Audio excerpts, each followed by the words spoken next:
¿Cómo está? Bienvenido a How la are jugada you? crítica Welcome de to the critical move of Hong Kong Telesur. permanece Hong Kong remains at the center of the conflict between the West and China. liderada por Estados This Unidos, struggle led by the US probable has been joined, sometimes subtly, sometimes la Unión openly, Europea by the European Union and the former y más metropolis, recientemente Canadá. United Kingdom, and more recently by Canada and Australia. Esta How práctica does Western incluye interference manifest itself in practice?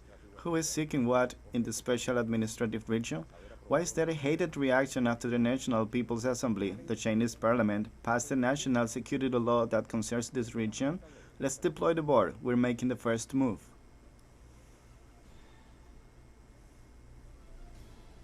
con 41 votos a favor y solo With uno en contra, 41 los votes in favor representantes and only one de against, the Hong Kong legislative body approved the la draft Cámara law of the Baja Chinese national anthem, este símbolo aimed at protecting the use and respect of this national symbol, which has been enforced in mainland debe China since permanecer 2017. The aprobado. Standing Committee of the 12th National People's Assembly adopted a decision to add the national anthem law to Annex 3 of the Hong Kong Basic Law, and all this happens amidst meddling reactions from the US and Great Britain. Y otras potencias. Let's listen. Si China impone una If China legislación imposes en Hong legislation Kong, on these terms in violaría Hong Kong, it would violate China's own basic law. en un país It would constituido overturn the one y country sería two una clara system violación de paradigm and obligaciones would be a clear internacionales, violation of China's international obligations, específicamente al Reino including Unido those made y una specifically to extradición the United Kingdom and a joint declaration. es momento There para is a China time for China to el reconsider. There respeto is de a los time for derechos China to humanos step y back la from the brink, respetuosidad de los respect Hong derechos Kong's autonomy, and humanos. respect China's own international obligations. Pueblo de Hong We Kong urge the Chinese government to work with the permanece people of Hong Kong, with the Hong Kong government, to end the recent violence and una resolve base the underlying tensions based on a political estoy dialogue. ordenando a mi administración I comenzar am el proceso ordering my administration to begin the process of eliminating political exceptions that give Hong Kong different and special treatment. My announcement affects all agreements we have with Hong Kong, from our extradition treatment to our export controls on dual technology and more, China with few falló al dialogar exceptions. con ninguno de China los failed to estados keep its word to the y world Estados to Unidos ensure Hong Kong's autonomy. y The confió United States wants an open and constructive relationship with China, but achieving the relationship requires that we vigorously pursue our international interests. The Chinese government has continued to violate its promises to us and many other nations. que la parte británica insista en That cambiar the con los British Estados side Unidos insists on unilaterally changing practices not only ruins counters to its own commitments, but also violates the basic principles of international law and international relations. We strongly oppose it and reserve the right to take appropriate defender la action. Asamblea Nacional del The Pueblo decision of the People's National Assembly is aimed at very few acts that seriously jeopardize national security and do not affect the high degree of autonomy of the Special Administrative Region and the rights and freedom of the residents of Hong Kong. As for the political events of the late 80s, the Chinese government has drawn a clear conclusion. The great achievements of the past 7 decades, since the founding of the People's Republic of China, have abundantly demonstrated that the path of development chosen by China is the right one, and this is in line with our national conditions. While at the same time it has won the sincere support of the Chinese people, we urge the United States to put aside ideological bias, correct its mistake, and stop interfering in China's internal affairs. We are operating in accordance with the fundamental law. The fundamental law states one country, two system. The important pillar of this principle of one country, two system is to be able to remain one country. Without the union as one country, there are no two systems. And following this concept, the issue of sovereignty has been undermined by recent events in Hong Kong. In the face of violence in the context of terrorist acts, the central government has no choice but to act, especially in view of the fact that after 23 years, despite the faith placed in the Hong Kong Special Administrative Region in enacting its social legislation, we could not succeed in safeguarding national security. The confidence of all residents lies in the principle of one country, two systems. With all the strength and competitive advantages of Hong Kong, does not lie in what foreign governments have to decide about Hong Kong. I can only say that the international community and some foreign governments have been adopting double standards in dealing with this issue. It is within the legitimate jurisdiction of any country to enact laws to protect and safeguard national security. The United States is not the exception. The United Kingdom is not the exception. Then why should they object, resist, or even condemn and take their sanctions against Hong Kong and the People's Republic of China for taking these measures?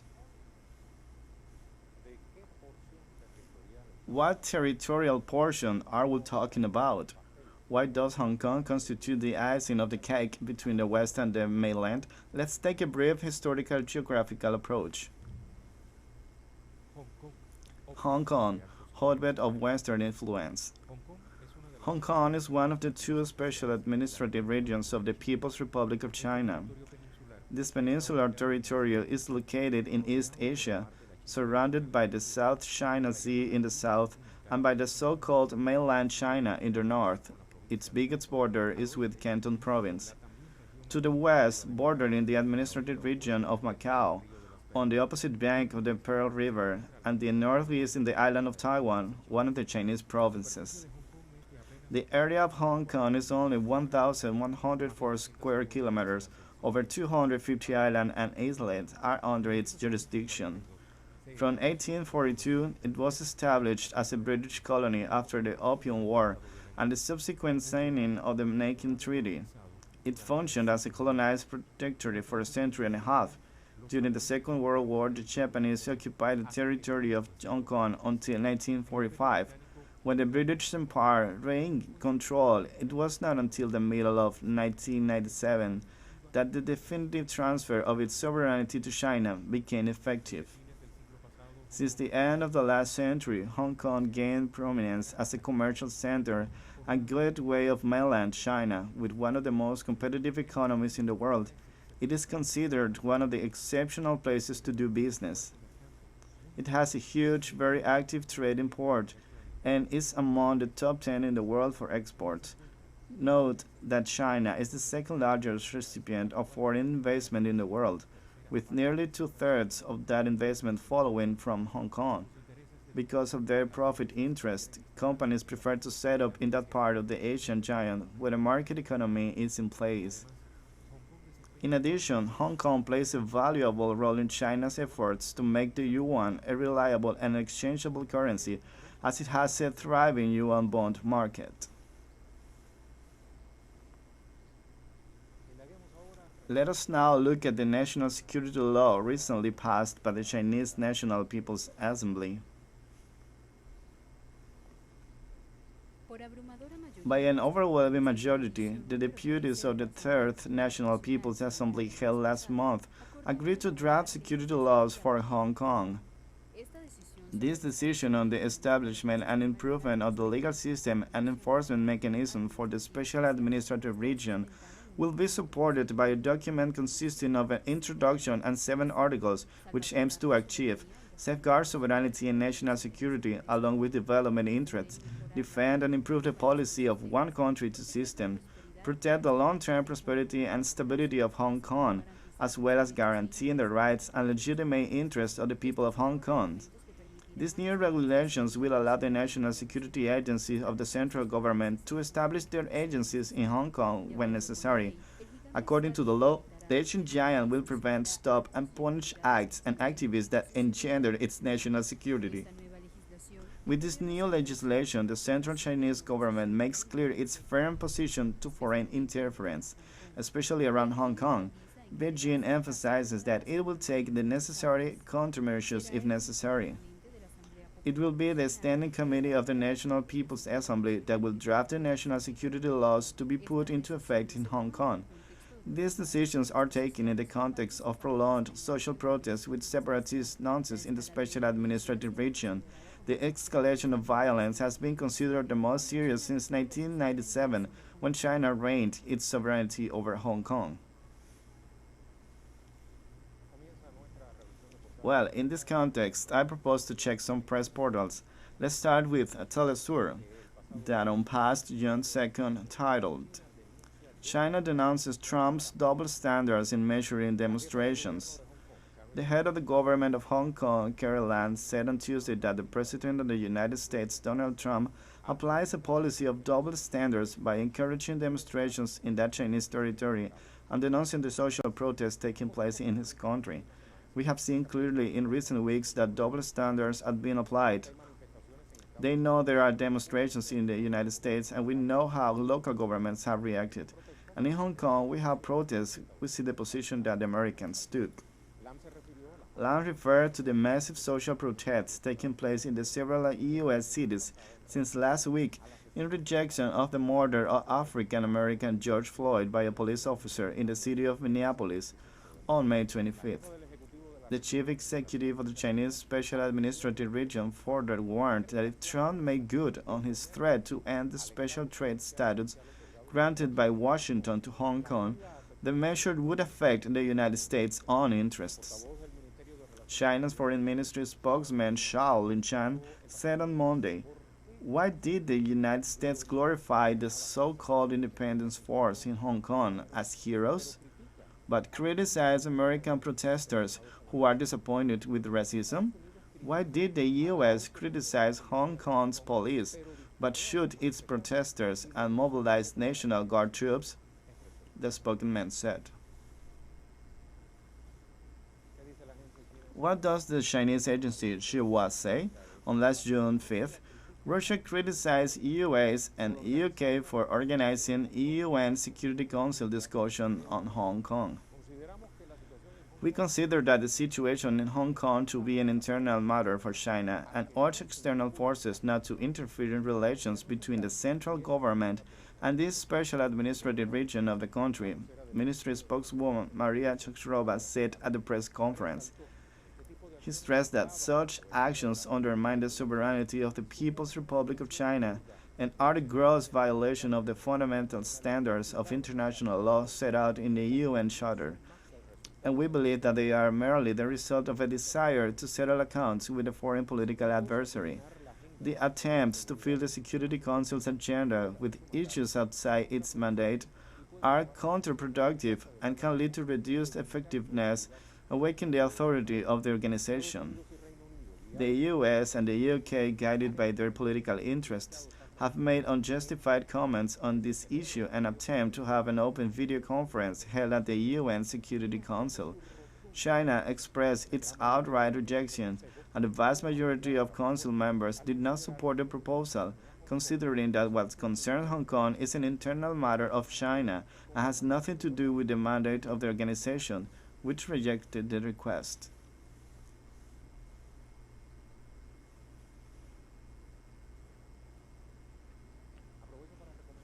I'd like to propose the reading of an article published on June 3rd titled Hong Kong in the Eye of the Typhoon. It was published last June 3rd. I'll read some of its paragraphs. The United States of America, Great Britain, and the European Union keep their eyes fixed on Hong Kong, using the slogan that China is opposed to the freedoms of the rights of the Hong Kong people. All this is to create an internal conflict, to subjugate China, to diminish the influence of the Asian giant in the world. The Western media substructure, in conjunction with the support of the United States of America, the United Kingdom, and the European Union, play a rather hypocritical role with their freedom and democracy campaign in Hong Kong, seeing it well in the midst of a pandemic where the number of positive cases by COVID-19 are increasing. Unemployment rates are huge. Demonstrations are daily for racism in the United States, for the murder of the African American George Floyd in Minneapolis, in the cradle of democracy. After the violent protests in Hong Kong, the extradition law was withdrawn. However, on May 2020, the Hong Kong people have entered into a new complexity with mainland China because of the new security law that will work as a gear but with better support in order to safeguard national security and sovereignty in accordance with the Constitution of China and the basic law of Hong Kong. The United Kingdom, the United States, Canada, and Australia accuse the government of the People's Republic of China of violating its international obligations. All this situation in the Western powers is because the Chinese government strategically limits the West's move to reap the rich benefits of Hong Kong's financial potential. Hong Kong is known as one of the most important financial centers in the world. the United States and its traditional allies, United Kingdom, Canada, Australia, Japan, and the European Union, look at the Asian giant with suspicion because they maintain great interest with Hong Kong because it is a free port. They do not see it as an island. They see it as a country, since Hong Kong, because of its ports, billions are traded between Hong Kong and the United States. Trump's planned actions against the Chinese government include sanctions against Chinese officials he believes have eroded Hong Kong's freedom, suspensions of entry into the U.S. of Chinese citizens who pose a security risk, and investigation of Asian giant campaigns operating in the United States. However, it should not be omitted by the Secretary of State Mike Pompeo said Hong Kong no longer enjoyed the autonomy promised by Beijing and therefore could no longer enjoy trade privileges with the United States. This is a way to create uncertainty and to motivate the protests in Hong Kong, that is, to fight for its autonomy and freedom. Otherwise, it will be sanctioned by tariffs as they did with mainland China, knowing that by continuing the trade war by imposing tariffs, nobody wins. China responded through the spokesman of the Ministry of Foreign Affairs of the People's Republic of China, Xiao Lian, who said, "We will not accept any foreign interference, and in view of the wrong action of the external powers in interfering in Hong Kong, we will take the necessary measures to respond."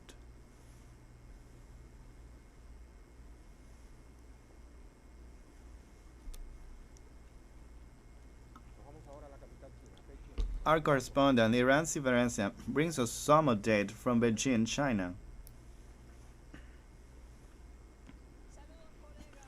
Greetings, colleague. Effectively, China's decision to impose this law of national security to its administrative region has caused great unrest in the West, especially in the United States and UK, former colonial city. But Beijing stands firm on his position that this law is seeking to safeguard national security of that territory, also the principle of a country and two systems, and to avoid foreign interference. Despite all the generated situation, we must say that to promote this kind of national security law is within the constitutional powers of the central government of China and is stipulated in the basis law of Hong Kong. As known, the constitution of this territory is known.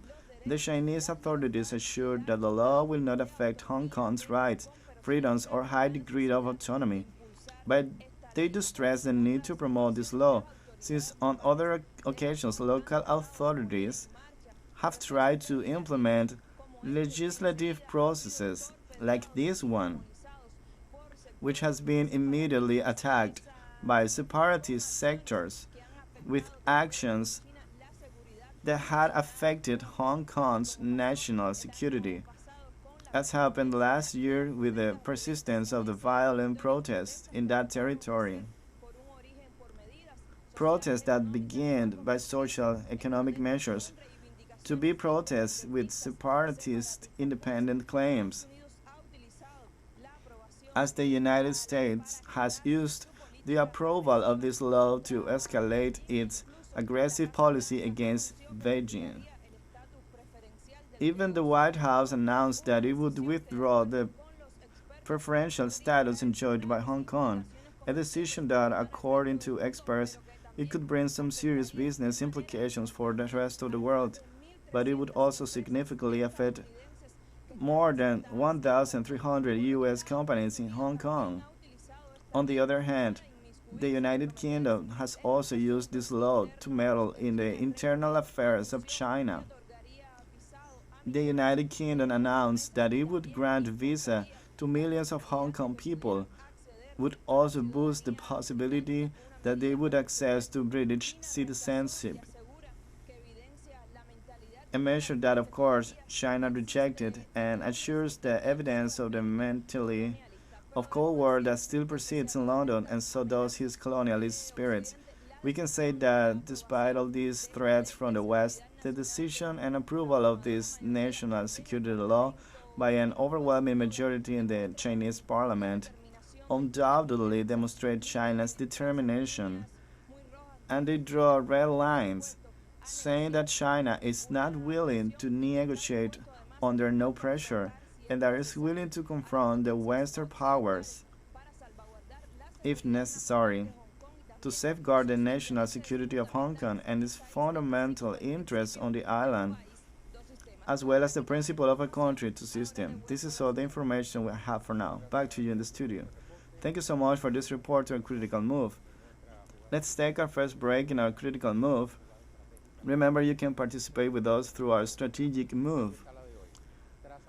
After China's approval of the national security law with full jurisdiction in Hong Kong, the United States, Canada, Australia, and the European Union are sharpening social protests in the region.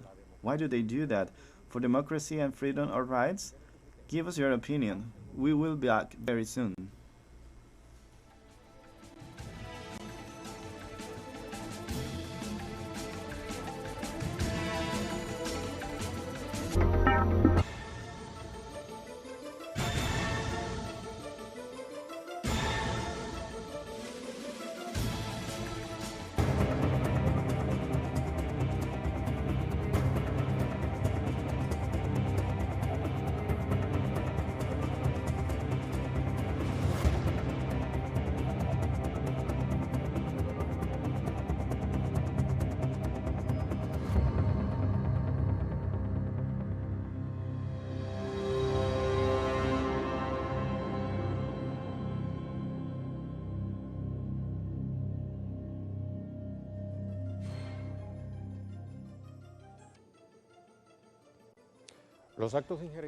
Acts of interference in Hong Kong affairs began when this region ceased to be a British colony and mainland China assumed its sovereignty. These actions took hold during the violent protests that began in June last year. Let's review. A law project that would allow the extradition of suspects to mainland China sparked a wave of protests in the Hong Kong Special Administrative Region in early June 2019. Despite the legislation being withdrawn from the parliament, the demonstrations became more violent. American and British media openly supported the demonstrations, urging the people of Hong Kong to separate from China, a clear attack of China's sovereignty on China.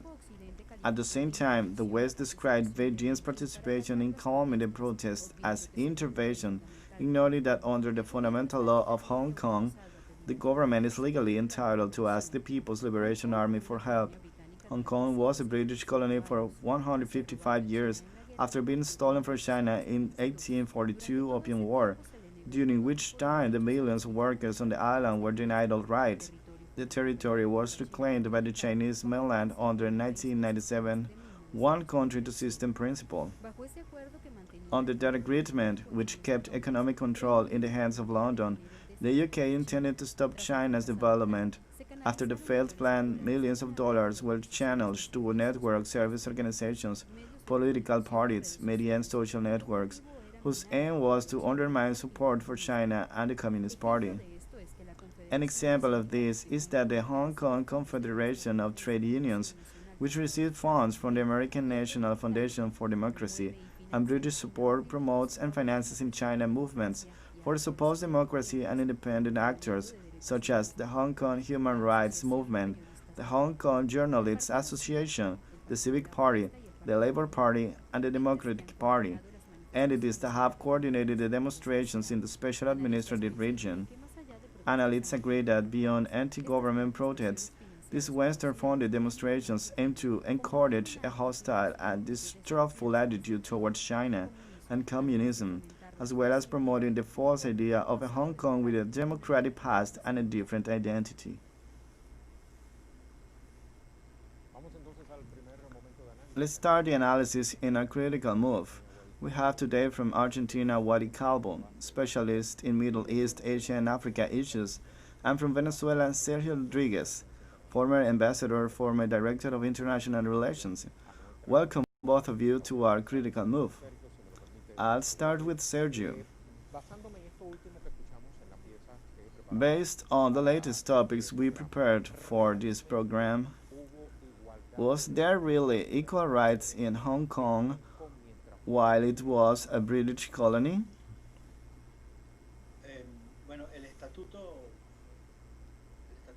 Well, the statute for the transfer of Hong Kong from Britain to China was discussed from the 80s. It was approved in the 84 and started to function in 85. From 1985 to 1997, the 2 years were started to formalize the administrative process of transfer of the British colony to the Chinese sovereignty. To take the chance to make some decisions and make some actions that during the almost 1.5 centuries that the colony period lasted, they didn't care to do it, like promoting the creation of instances, generate the creation of parties, social organizations, which generated a connection with the metropolis, in a way to plant the seed of division, the seed of discontent, the seed of problems. As long as Hong Kong was a British colony, it's true there was a sector dedicated to finances with living conditions very similar to the metropolis. Most of Chinese population lived in extreme poverty, lived in margination conditions and exclusion. And all that started to change since the return of Hong Kong to China. That means that that process hasn't had the same serenity that in the rest of the country. Hong Kong's levels of poverty are still very high compared to China's, and the improvement of living conditions of Hong Kong people are not the same that people has in China's territory. All that has been used from Britain as well as the United States. They have worked to take advantage of this situation. Obviously, it's a weakness of China's management and Hong Kong's management to organize and generate problems that took strength last year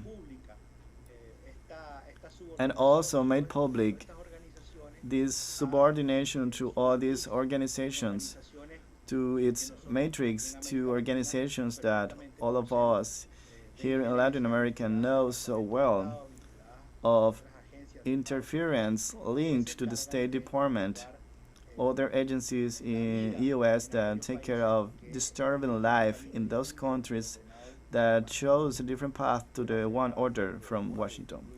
Thank you, Sergio.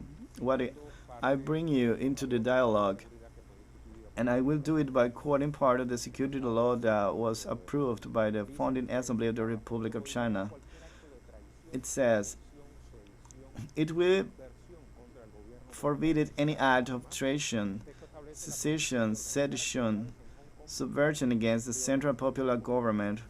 Also, the document forbids the organization of activities in Hong Kong by foreign political organizations and provisions of ties with organizations in order to safeguard China national sovereignty, security of development interests, main and improve a country's two systems, to preserve stability and prosperity in Hong Kong long term and safeguard the legitimate rights of the residents in Hong Kong. We see how many times it's mentioned the term Hong Kong, so there's no place to misunderstand it. What had become Hong Kong since it ceased to be a British colony and was recovered recovered by the Chinese mainland, why the mainland is forced to write a text of this magnitude? Because this answers to a question of the British, who also did it in Egypt. And when they left Egypt, that's when they left founded what it's known so far as the Muslim Brotherhood. It is a reactionary reservoir against the progressive forces of the country. They did exactly the same in Hong Kong. They left on the ground that dividing seed that has started to bloom in the last years, and with the political experience of Chinese state, they have stopped trying to divide it. President Xi Jinping said it a few years ago. Hong Kong's affairs are China's affairs because Hong Kong belongs to China. So the Chinese state and Chinese authorities, the Chinese legislative power, has the authority to establish all laws it thinks is right to do to any geographical sector of its country, and does not have to give explanation to absolutely no one about it, because it's China's internal affair. Of course, China's big enemy is United States and the United Kingdom. They're going to manipulate the information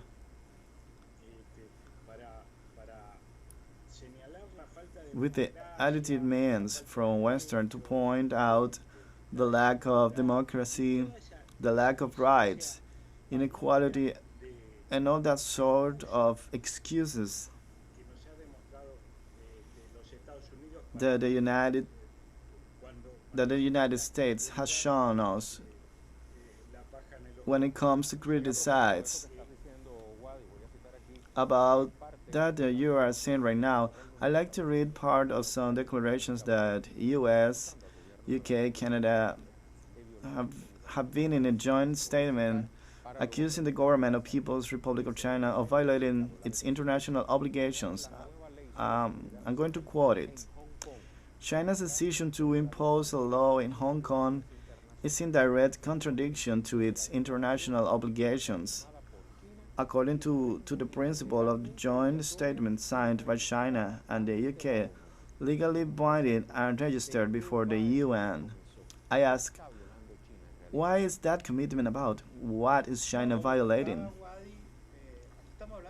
Well, as what is said, we're talking about an internal war. What United States reaches and Alaska and Minnesota is not China's business, and China has never given any opinion about internal policies decisions of United States. Imagine that now in all the riots in United States, it appears Chinese flags, organizations financed by China, promoting violence and discontent, and also contradictions that situation generates. It would be unacceptable. There would be a contundent response from the United States. Imagine that China gives some opinions about British policy in Northern Ireland. That would be an immediate rejection. However, they consider they have the power to give opinions about what is going on in a territory that Chinese constitution clearly establishes as a territory under Chinese sovereignty, and therefore, from that statute, that rules that sovereignty and has to give no explanation to anyone, take all the measures without violating the Chinese constitution, without violating the Hong Kong's statute. We also must say this decision made by the People's Assembly of China has a background of a homonym decision made by a legislative organ in Hong Kong. So even the initiative didn't even started in the People's Assembly, but started in Hong Kong, where it was approved by majority that China would take a higher control on security matters and protection of Hong Kong when it comes to the actions of foreign countries to destabilize the island. All of this is in legal frameworks that only acute minds and imperial characteristics assume that they are in violation of some rules. I think there's a clear interventionist vision that sometimes is valid when they face small countries, but not valid when they face a big nation with a historic cultural tradition and economic potential like China. A big nation that also has direct participation in the Security Council of UN. And I like to reflect about it in the last minutes. Until the Security Council, the United States intended to bring the subject of Hong Kong. It failed among other reasons because China, member of the Council, said does not proceed, but also there was a wide participation of countries that said that issue, like Russia, another direct member of the Security Council, said no, this issue does not proceed. Why United States is trying to convenience include in matters an agenda of United States such a particular matter that you both have explained their internal business of China, because United States is used to manage UN, United Nations as it was its own, like it was just another department of the White House. It has allowed to do anything to its allies, but in this case, it couldn't do it so far. The Russia statement is very clear, and I believe here there's a deviation from history.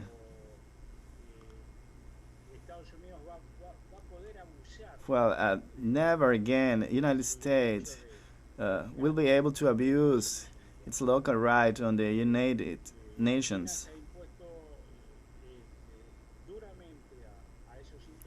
China has been very hard at working against such attempts, and China will continue about Hong Kong as planned without giving an explanation to absolutely no one, because it's an internal policy. And beyond anything that the United States and the United Kingdom can do and supporting their measures, they won't succeed.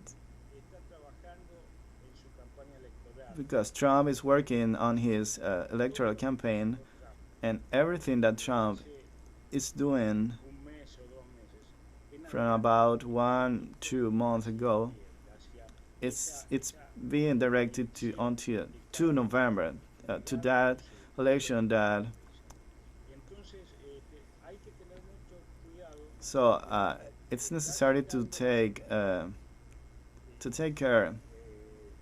to take precaution in the borders that China has with India,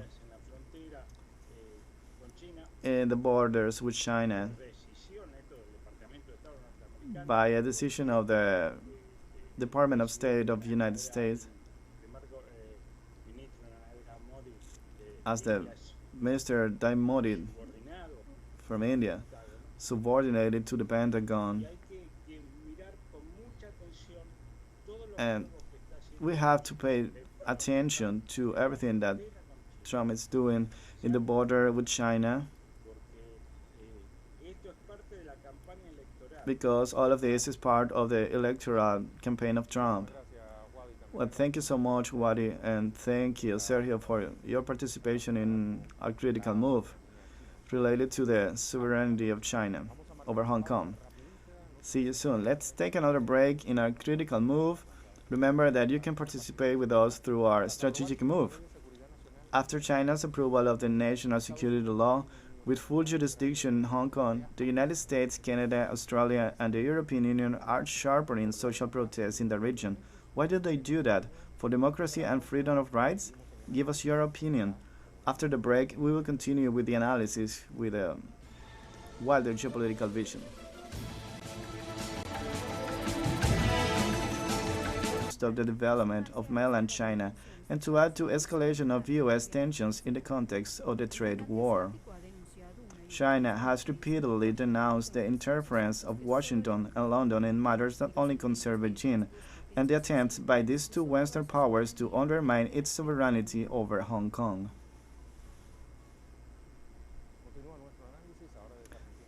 We continue our analysis from Argentina. Is with us Marcelo Ramirez, Director of Content and Asia TV, geopolitical analyst in Humo Espejos and Asia. We put today on the geopolitical board the special administrative region of Hong Kong, a region that has been threatened recently by the White House. They would suspend commercial exceptions if they join the approval of the national security law that Beijing is proposing. So the question here is, to what point, taking into consideration the power of the Chinese economy, despite the fact that this country was affected by the COVID-19 pandemic and the characteristic of Hong Kong, to what point would Hong Kong be affected and the whole of China by this suspension of tariff except from the United States? Hi Ray, how are you? I believe that what they are aiming for, we have to see that at time. This is playing different levels. Trump is working on a project to separate the US from the globalist system that is theoretically in place. So breaking with those economic structures works from him.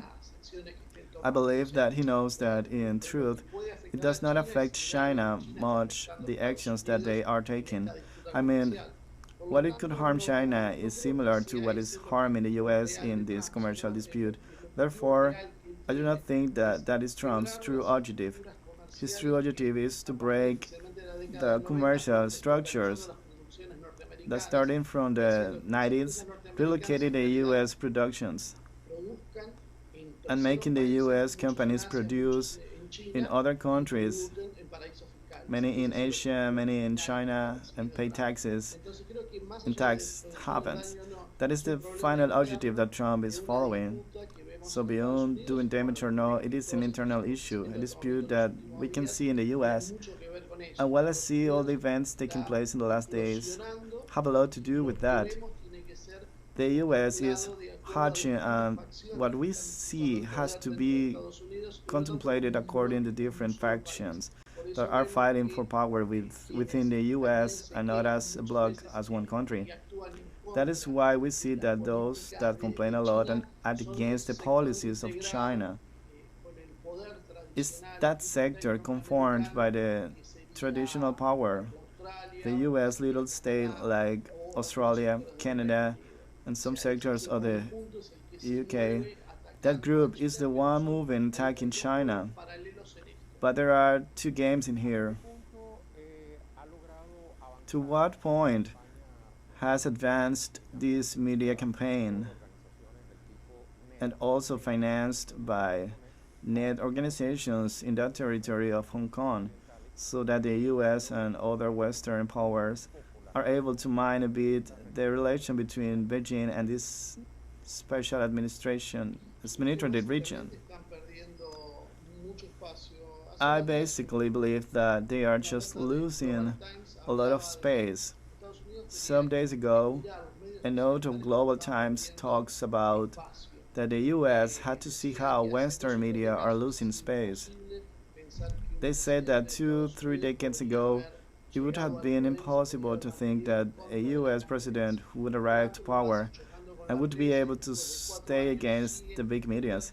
Trump does it, clashing with the media, and after 4 years, it is still in dispute which of the two sectors will impose itself at the end. But basically, we see that there's a loss in the ability of corporate media to impose ideas on the masses. This is more evident in Hong Kong, that we must also take into account that China has especially had an immigration policy towards the island. Mainland China has put citizens of different origins in Hong Kong. Approximately 50% of the population are second or third generation from Hong Kong, but their origins are from the mainland. This is very important because the 3.5 people of Hong Kong that were more influenced by the British ideology, they have lost superiority. That is why we see that the protests, even though they are strong, they do not reach the magnitude that they would have wanted. And little by little, they fade away because half of the population of Hong Kong no longer supports this kind of measures. And due to the existing immigration rate, the way that forces of mainland China are reproducing on the island, the scale is moving more to the mainland China faction, which means that the sector that the UK and the US use as a weapon against the People's Republic of China is losing strength. And this is also what shows that China is slowly taking positions and measures that go beyond. The topic of the anthem is symbolic, but it is important. Of course, it is. We could conclude, Marcelo, that this step taken by China could be interpreted as another blow from a geopolitical point of view of China in times of the pandemic. China takes advantage of the existing confusion in Western powers due to the pandemic, due to the governance crisis in Western countries. And that situation allows them to take another step and ratify what are two different visions. While the West sees Hong Kong as an independent nation, China sees it as part of its territory. So this circumstance allows China to ratify its sovereignty over Hong Kong. It is important because it is a way to show that Hong Kong is China and it's not an independent region from China. Hong Kong, Macau, Taiwan, they are all part of one country. Thank you, Lord Marcelo. Like always, your opinion is well founded. See you next time. Let's go to conclusions.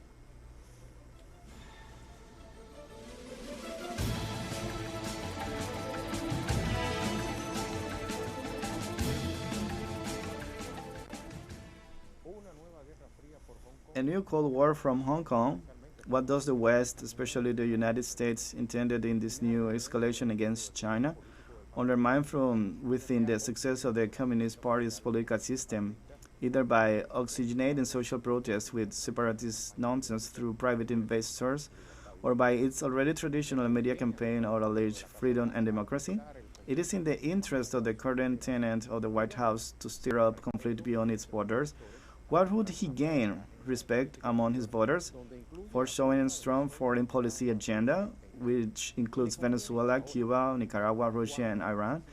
And does it suit him now more than ever that as the COVID-19 pandemic moves forward unchecked, protests against racial violence have become uncontrollable and unemployment affects more than 40 million Americans?